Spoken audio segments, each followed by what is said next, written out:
In just a few short years, the school children of today will step out into the wider world as young adults. As they make that journey, they will face all sorts of unanticipated complexity. Some will relish the adventure, others might struggle with it. The RE community has a responsibility to prepare and inspire these young people. We want them to have the skills to navigate different perspectives, finding enrichment as they go. To assist this aim, lots of us have been thinking through an approach that will engage and prepare the widest range of pupils by focusing on the lived experience of everyday faith and belief communities, applying intellectually demanding lines of inquiry. We are excited about stimulating our pupils' curiosity for the journey ahead. Welcome to a religion and worldviews approach. So, what does this look like in the classroom? We spoke to Katie Freeman, a teacher in the primary sector who has had some success in adapting her classroom practice.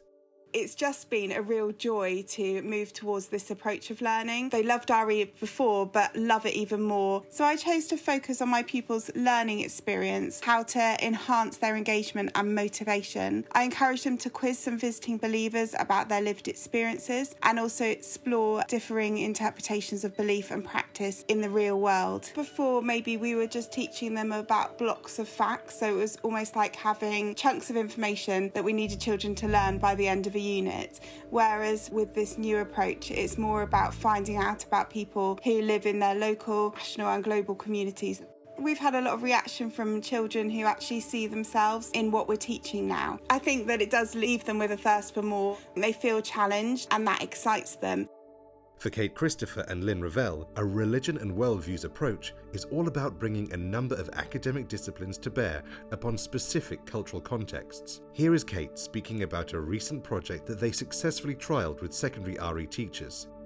One of our case studies that allowed us to do a multidisciplinary set of thinking was this incredible movement in Egypt in the 1980s where women tried to work out what it was to be Egyptian or North African Muslim women. We chose this because it opened up to us so many avenues of thinking: politics, history, gender and identity, woven through with questions of Islam and time and place and people. We're excited about this approach because in order to understand this particular case study of these women in Egypt, you have to do some history, you have to do some politics, you have to do some thinking about gender. They're talking about women in a time and a place in a country. They're not talking about all Muslims. We are not presenting religious identity without context as sort of hanging around in some cosmic app store in the sky that you would just download. We're rooting it absolutely in times and places where people disagree with each other, where it lives in a place, where it lives in a language, where it lives in a people. That is the correction we're making, weaving a much richer thread to allow a much more contextual understanding.